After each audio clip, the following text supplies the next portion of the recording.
Yo, what it do? It's your boy P.Lo. We are here live at Media Day at Chase Center. Super excited to be here. Bay Area, let's go. Noted they feel a level of like extra motivation this year.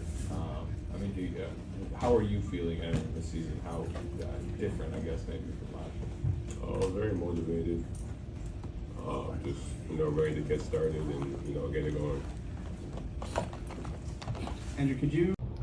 It's gonna be different, for sure. On off the court, Klay's a big presence, and when you think about Golden State, you think about Klay, you think about Steph, you think about Draymond. So I feel like he'll always be that, that guy.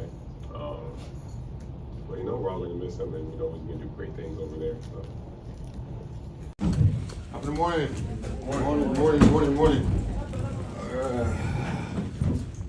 Free agency process for you, because I know you were, playing for the Bahamas at the time when it was all going down, and I'm sure it was kind of a busy few days. It was a little stressful. It was a little difficult first time to go around. Different CBA rules this year too. Trying to figure out the second apron, all that type of stuff. We didn't understand it. It was different, but we figured out. That's the main part about it. And like I said, I'm glad to be a Warrior. I'm excited to be here. Excited to learn from these guys. I feel like God doesn't make any mistakes, and I'm here for a reason. You mentioned the second apron and the rules. You probably couldn't have fit into their plans if some other stuff didn't go right. Was it a surprise to you? Did you even think they were an option kind of entering July? Me and my agent, she always tells me it's like everybody's an option. You never keep nobody out. And me, did I see myself come back to California? No, I did not see it. But like I say, this is basketball. Anything happen any day, and spot open when Klay and move, and great match. We don't. I'm just glad to be here, and glad to be on the team and be able to learn from a championship organization. And I'm just excited to get ready to play. You're gonna feel? Just to play exciting basketball. Always know it starts with Steph.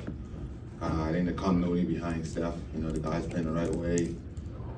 Just screening, passing. They probably lead one of the, like I say, for the past 10 years, leads the league in passing, just moving the ball and shoot a lot of threes, of course.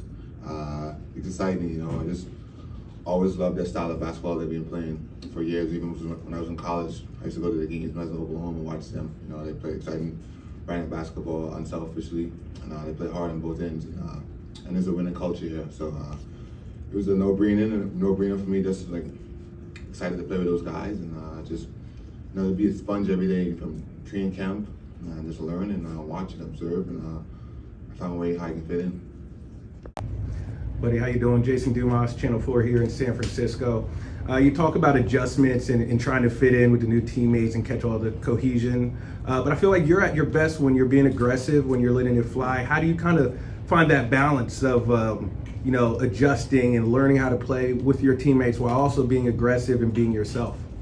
It's always like a fine balance. You just want to overstep boundaries. You're a new guy coming in, but I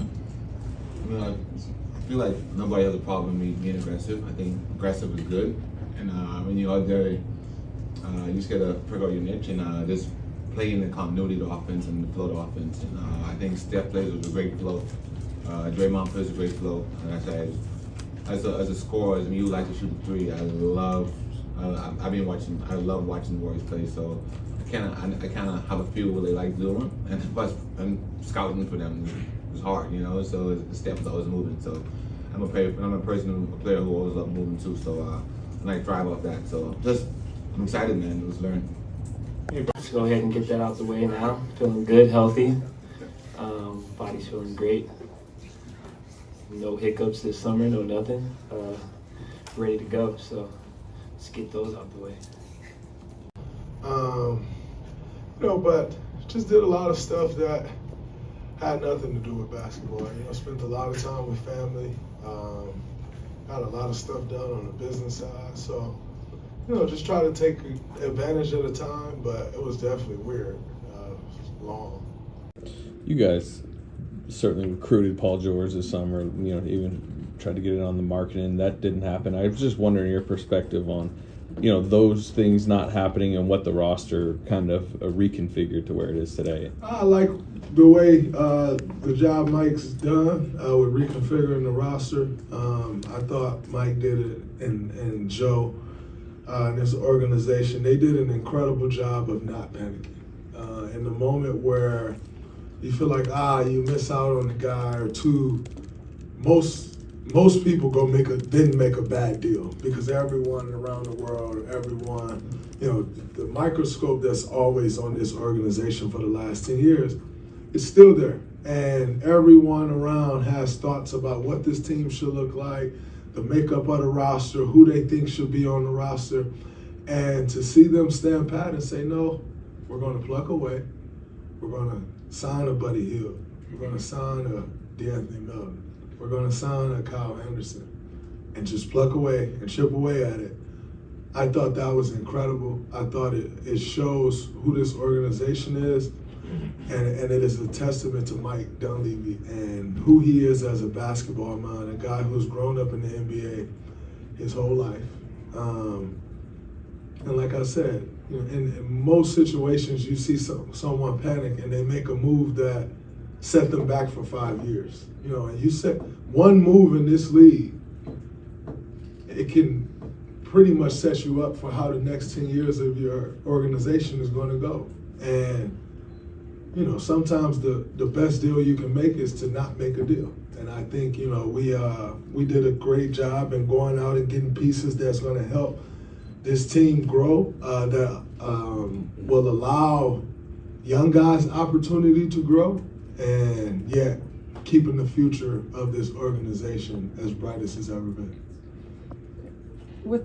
People worry about you, fans, maybe your teammates. All they worry about me, I am a successful black man in America doing incredibly well. What's the worry? They worry about you. There are way more people in this world to worry about than me, that's for sure. But we're here now. So we're all here. I don't think you should worry about me. Okay. I'm doing pretty well. If you would have told me when I was 13 years old in Saginaw, Michigan, without a pot to piss in, that you'd be sitting here and somebody would say they're worried about you, I would have probably told them they were out of their mind. I'd be sitting here and they'd be worried about me. Well, they're worried for themselves too. They want to know. They don't feed. They know the team needs you. So why are they worried? Because they know the team needs you. But they don't feed. And they don't know if you're going to be here. Doing this. I'm here. I've been here for 13 years now. If you're going to be here every night.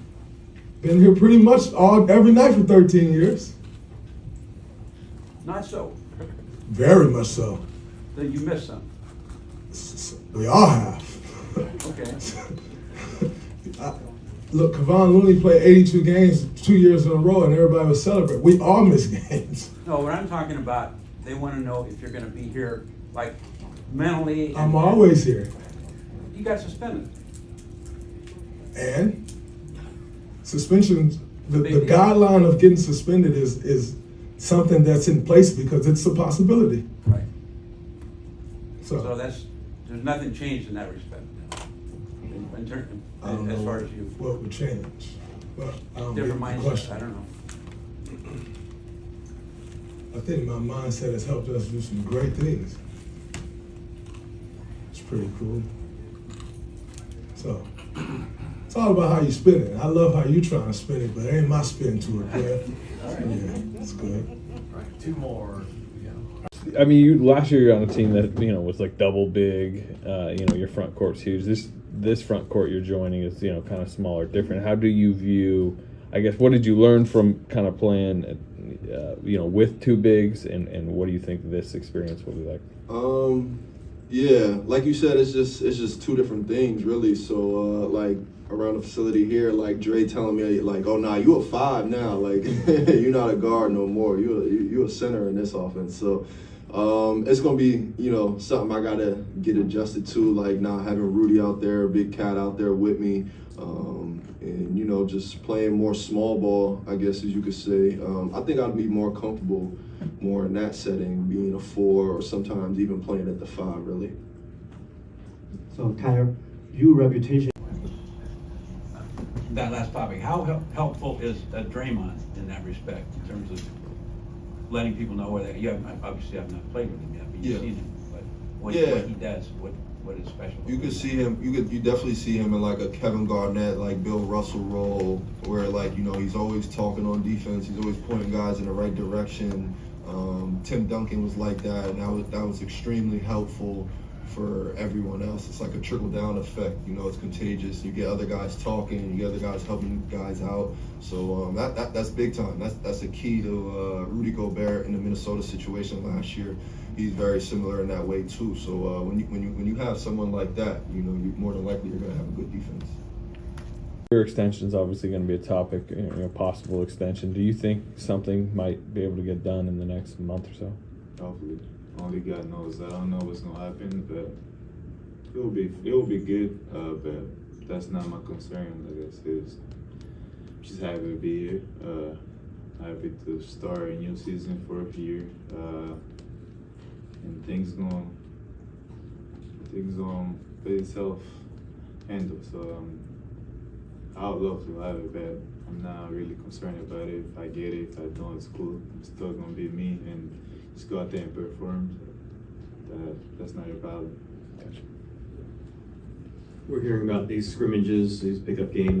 I got to meet him a couple times and share moments, and we all look up to him. Pretty much every Congolese kid, every African kid coming from Africa. One of the first Congolese to ever play in the NBA, to have somebody who had a great career, and if you look at things he did just based off basketball, just how he helped build a lot of things in the country. He helped a lot of kids come in and reaching their goals. It was a great man, and it's just a very sad thing that happened. We all going to miss him, and it's just very sad to hear that news. But he was a very great guy. A lot of people did not know who he was, but once you sit down with him and just talk to him, he's a very happy person.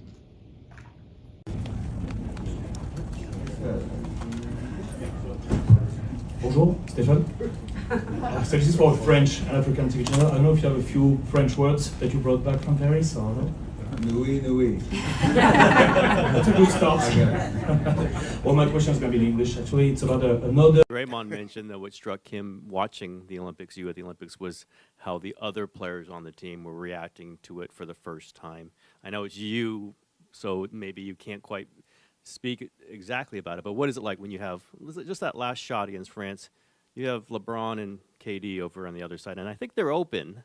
But you're taking that shot. You think they were open. Yeah. They were 100% open. What is going through your mind when you're taking that shot? You have Batum and the other guy all over you, and knowing that KD and LeBron are just fine with you taking that shot.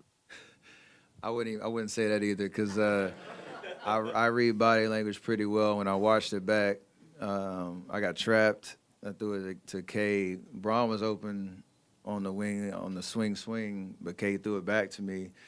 So when he did that, that's when your muscle memory takes over. I'm already in motion and do my move or whatever. I see the two guys, but I'm already in rhythm. As long as I get it off, I feel like I'm going to make it.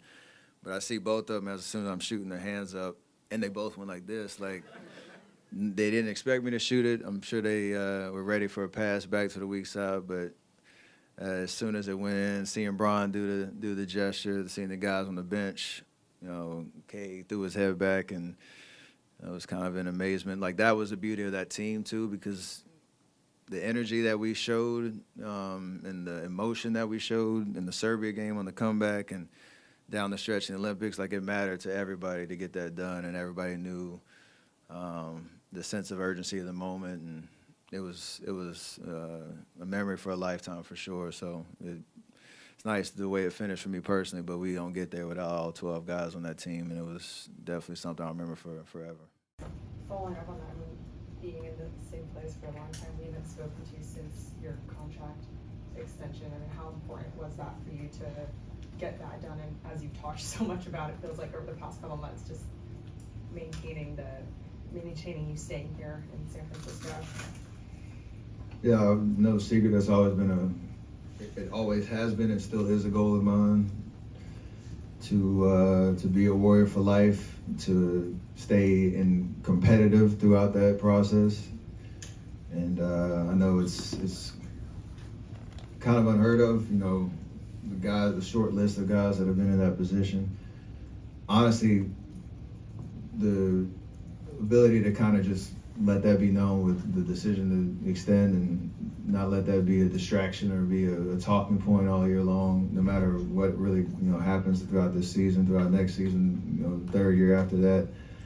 All of my energy is spent on preparing myself to play at a very high level, to do my part as a part of this team to win, and everything else will reveal itself as time goes on. That's kind of the way I want to approach it, and I'm very confident in the fact that being here and being a relevant winning team is possible. And until I'm proven otherwise, that's the way I'm moving forward. And you mentioned, is there something about heading into a new chapter of this organization, of this team, without Klay, but opening other possibilities and saying we actually do have to change something, and it almost feels like there's an obvious opportunity to do so? Yeah, I think you get smacked in the face and you don't make the playoffs. That's all the real, message you need, or reminder you need that, again, we have a way of doing things in terms of how we approach, practices, games, the level of competition you need to have. But when it comes down to, your X's and O's and the style and all that type of stuff, being open to, evolving and pivoting and figuring out especially how the league continues to evolve as well. Like, we're the hunters amongst many other teams, and what can this team do to maximize every skill set that we have in that locker room? That's the challenge for us. Some new faces on the coaching staff. Like you said, first time me, Klay, and Draymond haven't been together as teammates. Whatever narrative you want to kind of key in on, it's, for us to win, you got to think things differently. Doesn't mean you're not going to see some consistencies with how we've played before, but featuring some of the young guys and sets that puts them in a position to be successful. The different rotations that'll get us in position to compete with the best teams in the league. Like, we have to be able to figure that out and got to do it quickly. You were part of the conversation this summer trying to get kind of a bigger name in here. Paul George, obviously one of those. It didn't happen. How comfortable are you where this franchise is at, where this team is at in the bigger picture with championship in mind, pretty urgently?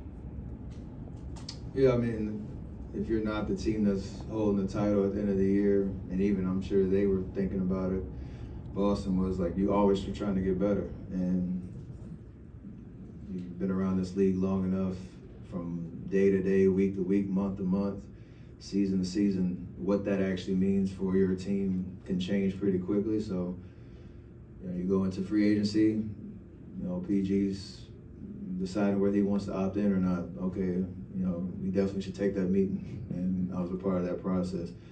The Laurie stuff, like, the whole league's wondering what's going to happen there, and how real trade talks are, and I don't ever get caught up in that, and the noise around it. When something's material, usually I know about it and we have conversations. I'm not the ultimate decision maker, but you give your input. That's how the whole process goes. And even our free agent signings this year, all three guys that we brought in, all our veterans, Buddy, Kyle and Melt, like, established veterans who know how to play the game and are good, pieces that you need to be a championship type team. Does that mean we're there? I don't know. You ask all 30 teams last season, you have championship, aspirations. You probably take 8 of them serious, 12 of them, you're like, maybe, and only one gets to say, yeah, we had championship aspirations. So I think we're in that position where we can be a relevant team early, give ourselves a chance to compete, and then assess where we are, because that's what every team has to go through. We just have the shadow of, to your point, like the expectations that we're supposed to be in that conversation.